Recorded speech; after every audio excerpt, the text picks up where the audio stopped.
Good morning, Philippines. Well, today I'm with Justin Carmack, the owner of Critter Republic here at the Sierra Hotel in Darwin.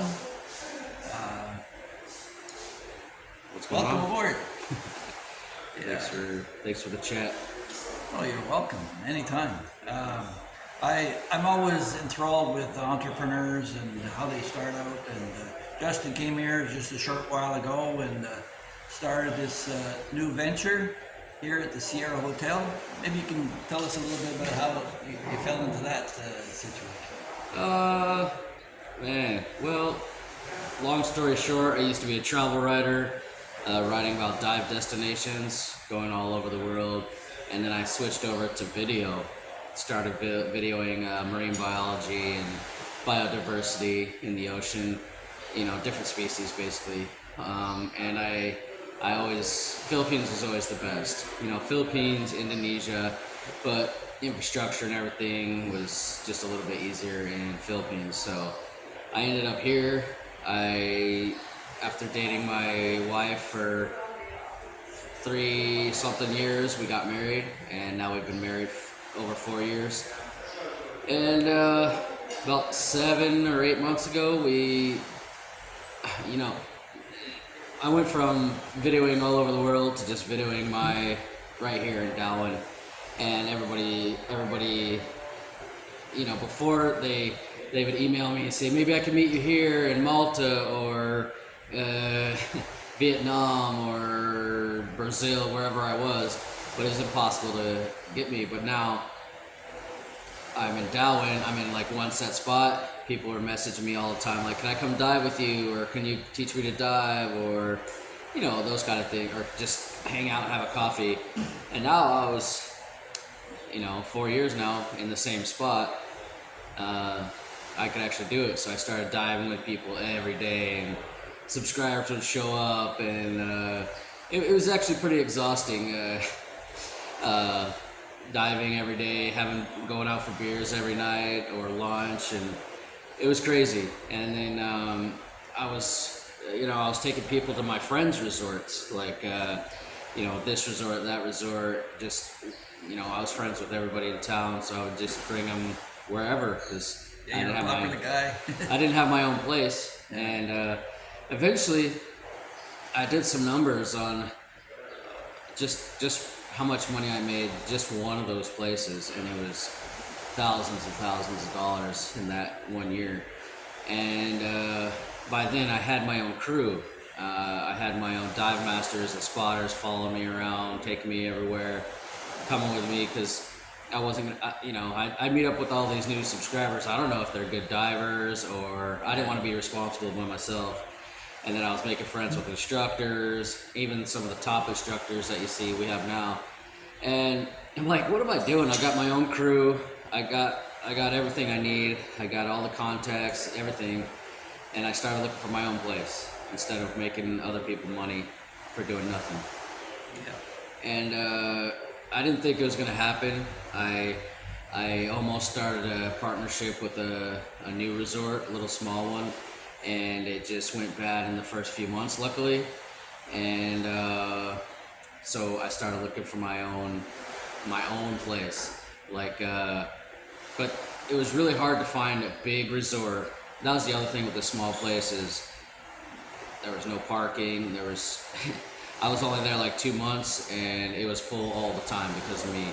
It was just, I think we only had like 20 rooms or something, no parking, little tiny pool, so it was just full all the time. Like our trainees, we just did your course. Yeah, every 35 years I get it done. Yeah. So it was just too small, but so it was really hard. I thought I knew every resort, and they all had their own dive centers already. I thought it was never going to happen. And then my friend one day, he showed up and he said, hey, I found this resort. It's basically abandoned. It has a staff. They pay a staff to stay there just so they keep their jobs, but it's basically abandoned since the pandemic, and they don't have a dive center. They have an empty building, but there's no dive operation. Yeah, COVID killed a lot of businesses. And I was like, I doubt it. I think I know every resort here. I've been here like 3 years or whatever it was. But I came down here and it was perfect. I mean, just our parking lot is the size of that other resort, that little tiny one I was at. Yeah. And there's additional on the We got grass. multiple pools. I mean, we got one just for training. We got one for guests, separate. Equipment rooms. Beachside, I could park my boat right on the front. That other one was real rocky and stuff. So just everything was perfect. So I was like, man, this is too good to be true. So I finally got a hold of the owners. We had a meeting, and they wanted a ton of money to lease out these buildings, because I got all these gear rooms and all these. It was just one office at the time, and my friend helped me negotiate. And well, basically, they said if you pay right now for 1 year of rent and plus deposit and all that, we'll give it to you like super cheap. And I was like, oh man. Made you an offer they couldn't refuse. Pretty much, but I did refuse it, but they did it. My friend was there, and he came to me later. I said, you know what? I gotta get all the dive gear, the insurance, the staff. You have to pay like an SS, kind of like Social Security back home. You have to pay. Yeah, I have to get my business license and permit. I have to get my tax background check, and then pay taxes. You know, all that BIR clearance. Yeah. There's so many hurdles, and I don't even know if I can make money. If I don't make money, I'm just gonna be renting this place, expensive and whatever. He's like, you know what? Here's the money. You can pay me back whenever or never. I don't care. You've been talking about it for a year. You need this place. There's no better place. This is the perfect setup. They need you. You'll have a year to like prove your numbers and renegotiate at the end of the year, because they have no business either, you know. And so I said, I can't do it. Now I'm gonna do it and be in debt as well. He's like, I don't care. Don't go. Don't even think about paying me back. Whatever. Just do it. And so I did, and I'm kind of glad I got the loan, because it gave me like a desperation mode. I hate owing people. Yeah. And I paid him back in a month for that whole entire year. I paid it back, because I opened. I made videos about it, but we had to build all these buildings. We had to build where my classroom's at. Yeah. I had to build the furniture, the classroom table, the actual building. Yeah, put windows and doors, and then over here as well, my gear rooms. Yeah. I had to get the whatever. But before I was even done with that, the Boy Scouts. I announced that I had my own place. The Boy Scouts of America came, and well, the leader, they emailed me and said, dude, we follow you for a long time, and we've been wanting to come to Philippines, and now you have your own place. We'll come dive with you. Give us a price. I was like, oh shit, what? Okay, how many people? And it was like, I think they wanted 15 rooms for 12 days or whatever, plus diving. And then it turned it, I upsold to a whole bunch of courses. None of them were certified. So it turned out to be like 27 open waters, and half of them did advanced. And there's half your year right there. So I literally paid back the loan on my first month, and it just never, that was just a group to get me started. It never slowed down since then. And you know why you're so successful? No. I'll tell you, as an outside observer, I came to Justin and said, I got my open waters. When did you get it done? 1988. Oh, no. The lots changed since then. He never compromises on quality. I've turned down a lot of business because, we have to do the doctor checkups, and which I had to do. It was really hard during the like Christmas and New Year's. The doctor was never there, so I was like, we can't do it. Like SDI. I mean, everything is falling together for me at the same time. Like SDI, TDI named me as their ambassador last year, and now they just announced for this year. And they put huge backing behind me. They're promoting me all over the world. They're bringing me to Manila dive show. They want me to go to India, promote a new market there. they just made me a 5-star recreational and technical training facility yesterday. And I'll tell you why, if I could just interject here. Years ago, I had a sign in my office that said, to every salesman that walked in my office, before you tell me how much you know, show me how much you care. And this guy cares. What happened? I didn't meet him through diving. I met Justin online through a drive right after Typhoon Odette. And he got out there and he helped in communities that nobody else seemed to have access to, went places nobody else was daring to go. Actually, the Red Cross was yelling at us, telling us to get out, that they'll be there in a month or two. And yeah, so kudos to this guy. So if you want a guy, we just did a cleanup, a beach cleanup yesterday, with over 100 bags or people. How many people showed up? I counted 90, but a lot more people were coming when we started, and then I bought 150 those huge bags, or people donated them. Yeah. And I think I had like 6 left. Did you ever find those Russians? Did they ever come back? Yeah. I gave them a long walk to a big portion to clean up, but yeah. So we went down there with the family and we helped out, and it's good for your kids to participate in things like that. And so the work that Justin does with Boy Scouts, and now he's involved with the veterans, or he's been involved with them for some time, with the American veterans and their retraining. Right? Oh yeah, that's right. We just got it. We got it sorted out so that we could take the GI Bill. So Montgomery GI Bill, post 9/11 GI Bill, even Chapter 35, which is like dependents and your kids or whatever. We could do your training. It's like continued education or career building. I don't know what they call it, but we also have a tuition assistance, I think, for active duty. My friend is starting to send Marines down from Okinawa. He's got a dive shop in the base in Japan. But yeah, we could take the GI Bill and training and all that. But now, I didn't really think about it at the time, but we could also do the Wounded Warrior program, or the disabled veterans, or we did the training for disabled anybody, and it just turned out at the same week we got approved for the VA bill, or the GI Bill with the VA, so that we could do veterans. So basically we're one of 2 dive centers in the Philippines that can do SDI, scuba ability is what they call it, where it's like adaptive training. Like we just trained a guy, we made a video, did you see that? Where he has one arm. So we had to train him, we had to reconfigure his dive gear, his regulators on one side, his BCD dump valve, everything, and train him with that. We got 2 students coming that are blind. So we have an instructor trainer just for disabled people, but we also have Elvis and Brian, who we train as disabled guides. I guess, for lack of better words, they'll be dive masters for the disabled, because even after the blind guy is certified to dive, he still needs special assistance underwater. For a guide underwater. So we're one of 2 shops in the Philippines that can offer this for SDI.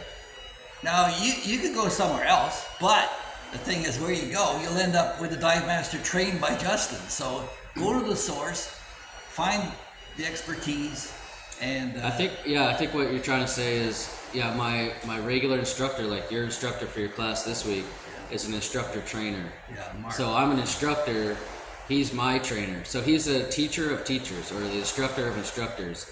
But I'm lucky enough, like all these years when I was doing it, just us, he's one of the good contacts and friends I made, and I said, let's start our own place. And so I'm lucky enough to have overqualified instructor that he's doing like instructor training seminars or workshops, but he'll do DSDs and open water beginners as well. And we're doing, believe me, I think we've been open 7 months now, and we've had over 150 certifications. That's more than every shop in this island, and I've only been open less than 1 year, 7 months. So soon, some of these dive masters, you'll be seeing them all around the globe. They're all from the Philippines, trained by Justin and Mark. We got 3 yesterday, dive master trainees, students.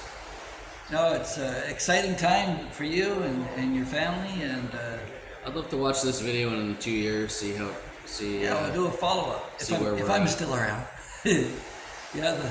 I don't know how you go about diving every single day because, I mean, I've dove before, obviously. I've gone down as far as 180 feet. I told you about that one time, but off the coast of Mexico.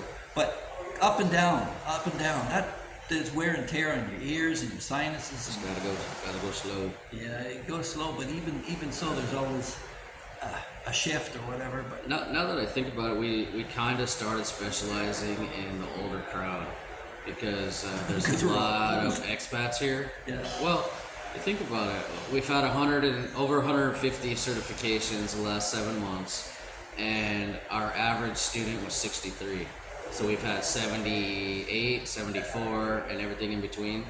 So we've had to adapt. We had to train our on-staff dive masters to carry their gear, to put them in the, help them in the water, help them get geared up in the water, getting out of the water. They never have to hurt their backs or, we kind of spread the message that you're never too old and you can do this. I know a lot of guys, they wait till they're 65, 67, whatever it is, to retire, come here and start living the life. They think they're too old for a lot of this stuff. But I guess we're kind of specializing in that because it wasn't the plan, but that's how it's working out. Yeah. So one of my subscribers, few that I have, was asking about are there any shipwrecks that they could explore? Yeah, there's a few, but not right here in Darwin. We have to go a little offshore, but we don't let just anybody do that. We have to do the training. Yeah, There's either we have rec speciality, rec penetration, and then we have advanced rec with deco procedures, decompression. So it's we don't take brand new divers inside of a wreck like you can in Mexico or something like that. Specialized professional training. Yeah. I had We stick to the standards and the safety protocols, and I don't mess around. one guy, maybe I'll try to introduce you to him. His name is Martin Woodward. He's a professional diver. I bought my condo in Cebu from him. But he has actually a museum in the Isle of Man, and he dove all around the Philippines and Central America, and he had records of all these. There's so many wrecks here because it was a passageway for years, for centuries, for trade, and so. Yeah, maybe when I that's was a something. travel writer, I used to visit these kind of places. So some of the top concentrations are Philippines, and then Sri Lanka somehow has a huge collection of underwater wrecks, and then Ireland, Northern Ireland, that area, Donegal. They have a huge, especially from World War One, but even World War Two, but even World War One, even accidental wrecks in between or since. But that going over the north part of Ireland and UK, there's a ton of wrecks. Here in the Philippines, they had the Battle of Leyte, which is one of the greatest naval battles in history, and there's all kinds of ships. They're actually historical museums. You just can't enter them willy-nilly. You need requirements and clearance to Yeah, go. why would you want to? You need diving is really fun when you're comfortable and you feel good.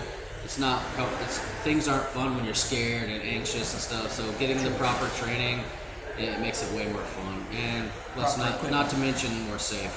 Proper So get the training, get your buoyancy and your control under control, and everything's more fun, even just going straight out. But getting inside wrecks with overhead environments and everything, or caves, all that, it's worth a little bit of money to get properly trained and safe. Yeah. I mean, just like driving. Yeah. Well, looks like a bright new future ahead of you. I want to thank you for taking the time and saying hi. All the best in your new ventures. Appreciate you down here helping me out. It's rare you find somebody you just seem to click with, and he's like a brother to me. You got or to meet a lot of son. my friends yesterday as well. Yeah, Old Dog and Mark. And my instructor got to babysit your kids one day. Yeah, we did it. That's right. For those of you who are not sure how far you want to go with this, Justin has offers this course. My 10-year-old daughter, you might see him in one of his videos. She did this for a half day, a little over half day, and they do contained water in the swimming pool, introduction to the gear, and then move up if they're comfortable enough to try the coastal dip. So she's still talking about it, wants to come back and do the full course when she can, but her little brother keeps jumping in and wanting to be participants. So Yeah, minimum age is 10. yeah, And yeah, I've never had anybody do it. We call it DSD or Discovery Dive or Try Dive. I never had anybody do it and not want to do it more. yeah. That's what it's for. Well, when you get down there and you see those colors and those fish and then all that beauty down there, it takes over your emotions on that level. So Yeah. You're like, why didn't I do this sooner? yeah. Well, thanks again, and all the best in the future. Thank you.